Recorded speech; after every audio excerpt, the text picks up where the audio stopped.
Hello, welcome to Sakshi classes. How are you all. आज मैं आपको बताने वाली हूँ जो बिजनेस इकोनॉमिक्स के बारे में। तो सबसे पहले तो अगर अब तक आप लोगों ने मेरे चैनल को सब्सक्राइब नहीं करा है तो नीचे से बेल आइकन पे क्लिक करके सब्सक्राइब कर लीजिएगा। साथ ही साथ अगर आप लोगों को मेरी वीडियो चाहिए तो प्लीज़ इसे लाइक करिए एंड शेयर करिए ताकि मैक्सिमम लोग जो है इस मेरी वीडियोस को देख सकें।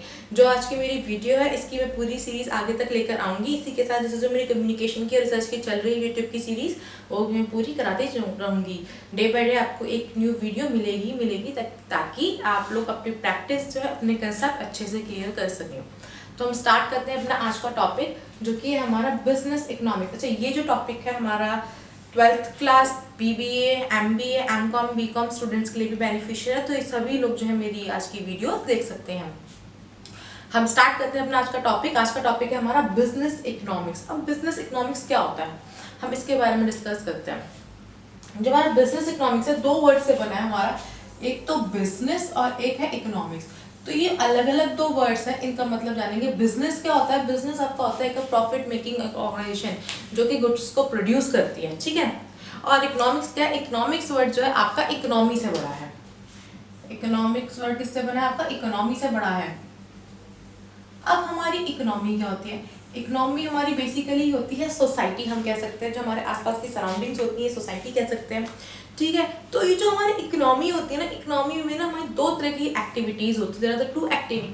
To types of activities are there in economy. एक आपकी होती है इकोनॉमिक एक्टिविटीज और एक होती है नॉन इकोनॉमिक एक्टिविटीज। एक होती है आपकी इसके अंदर इकोनॉमिक एक्टिविटीज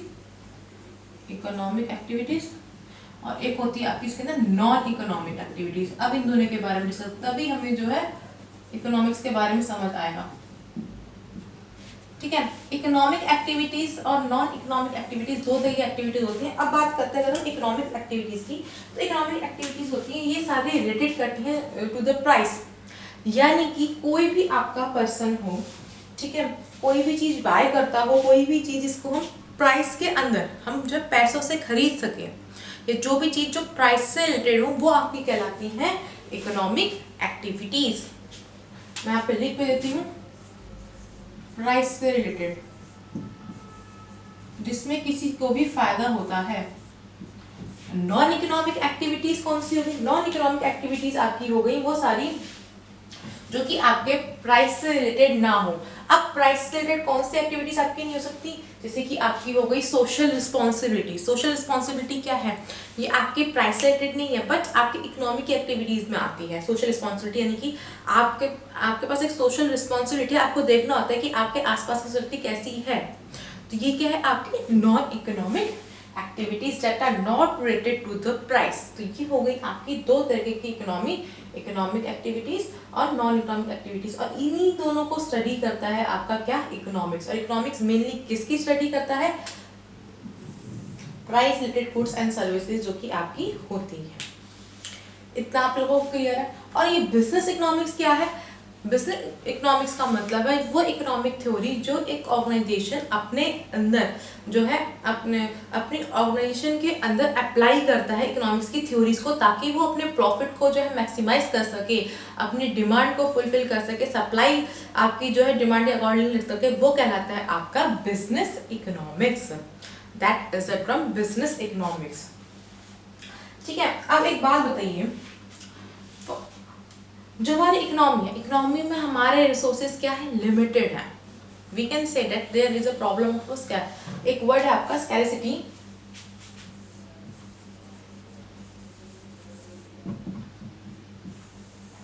ये क्या है? इट इज अ प्रॉब्लम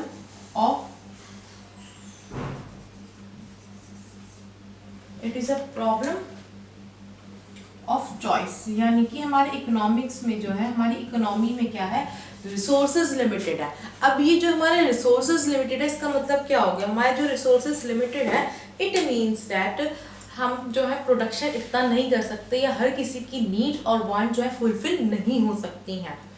तो उससे क्या अराइज होती है, आपकी चॉइस की प्रॉब्लम, यानी कि अब इकोनॉमी में ये प्रॉब्लम आपकी अराइज होती है कि अब क्या चीज़ ऐसी प्रोड्यूस करें जिससे जो है मैक्सिमम नीड जो है हमारे कस्टमर्स की है, जो मैक्सिमम नीड्स हैं, कस्टमर भी छोड़िए आप, जो नीड जो है मैक्सिमम जो है सेटिस्फाई हो सके।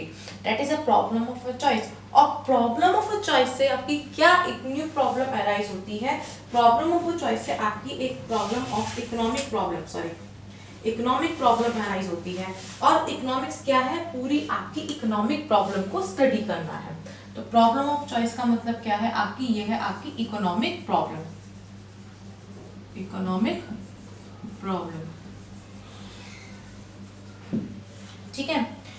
ये इकोनॉमिक प्रॉब्लम अराइज करती है स्टडी ऑफ इकोनॉमिक्स। क्यों? क्योंकि हमारे रिसोर्सेज स्केयर हैं, ठीक है। रिसोर्सेज स्केयर है तो हमें अपने रिसोर्सेज को ऐसे यूटिलाइज करना है एफिशिएंट वे में कि हम मैक्सिमम नीड जो है फुलफिल कर सकें अपनी।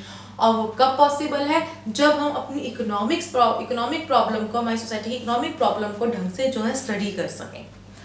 So this all comes under the economics. तो सारी इकोनॉमिक प्रॉब्लम जो हमें स्टडी करनी है वो हम किस में स्टडी करेंगे, इकोनॉमिक्स के अंदर। इसके अंदर आपका आ जाएगा distribution of goods, demand, supply, production, ये सब चीजें जो है हम इकोनॉमिक्स के अंदर पढ़ने वाले हैं, ठीक है। अब हम डिस्कस करते हैं कि इकोनॉमिक्स जो है हमारे दो तरीके की होती है, मैक्रो इकोनॉमिक्स और मैक्रो इकोनॉमिक्स। अब हम उसके बारे में डिस्कस करते हैं।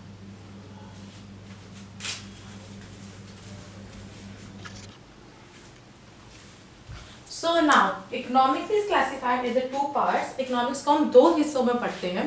That first one is the microeconomics, second one is the macroeconomics. अब माइक्रो का मतलब से आप क्या समझते हैं, माइक्रो ही अपने आप में दर्शा रहा है यानी कि इंडिविजुअल। तो माइक्रो इकोनॉमिक्स किससे कंसर्न करता है, इंडिविजुअल की नीड और डिमांड से, इंडिविजुअल की सप्लाई से। तो इन माइक्रो इकोनॉमिक्स हम एक इंडिविजुअल की जो है कम्युनिटी में हमारी इकोनॉमी के अंदर क्या डिमांड है, हम उसके अकॉर्डिंगली इंडिविजुअल के लिए कितनी सप्लाई कर पा रहे हैं, वो सब हम स्टडी करते हैं माइक्रो इकोनॉमिक्स के अंदर। But in the macro economics we study about the aggregate demand, ठीक है। एग्रीगेट डिमांड और एग्रीगेट सप्लाई के बारे में हम बात करते हैं पूरा मैक्रो इकोनॉमिक्स के अंदर। मैं आपको यहाँ पे भी लिख देती हूँ,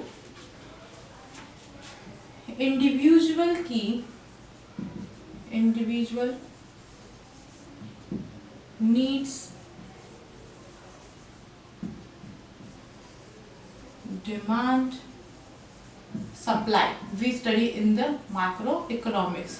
but in the macro economics हम पूरी स्टडी, होल सोसाइटी की स्टडी करते हैं, किसकी हम स्टडी करते हैं, किसकी, aggregate demand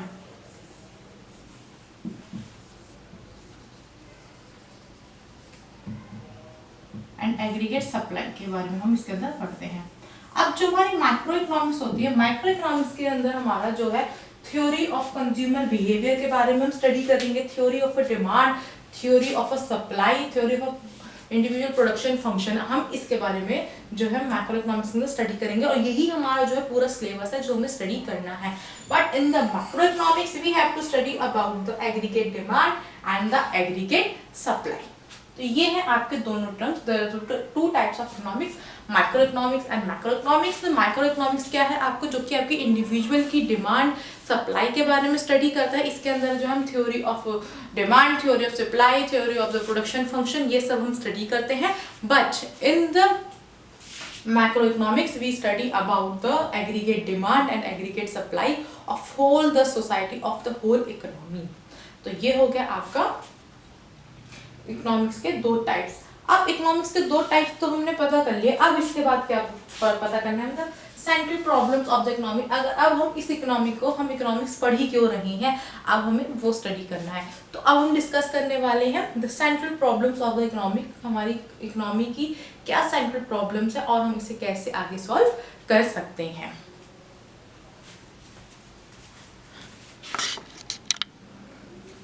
So now there are the three central problem of the economy.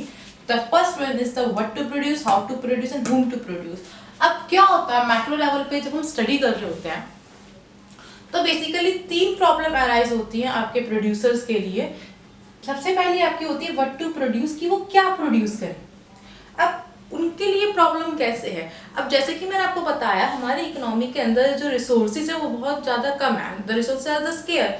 तो प्रॉब्लम ऑफ चॉइस आपकी अराइज होती है। अब जो प्रोड्यूसर होता है उसको ये सोचना पड़ता है कि मैं क्या चीज़ कैसे प्रोड्यूस करूं ताकि कस्टमर्स की नीड और वांट भी फुलफिल हो सके और मैं डिफरेंट डिफरेंट जो है प्रोडक्ट भी प्रोड्यूस कर सकूं, ताकि एक इंडिविजुअल को ना देख के मैं सभी के लिए जो है प्रोडक्शन कर सकूं।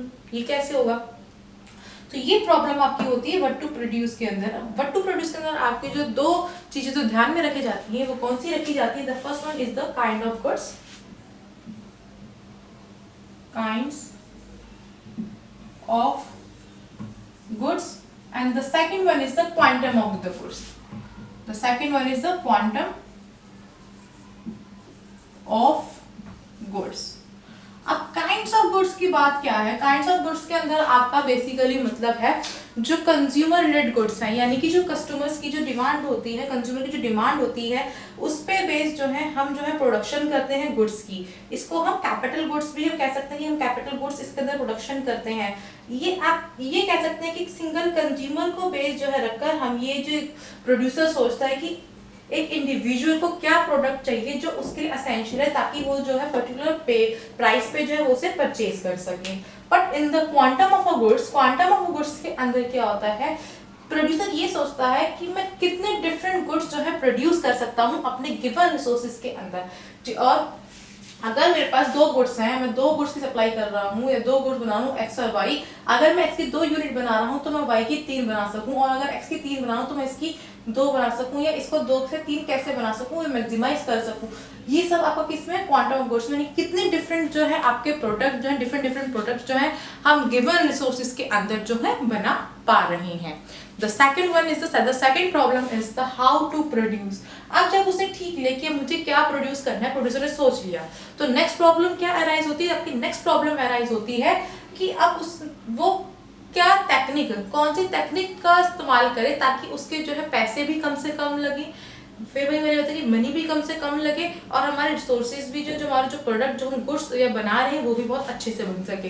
तो इसके अंदर भी हमारी दो चीजें हमें करनी पड़ती है। एक तो होती है इसके अंदर labour incentive technique, labour incentive technique,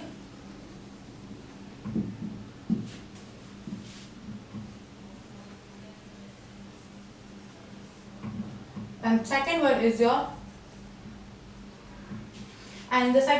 capital incentive technique, capital incentive technique।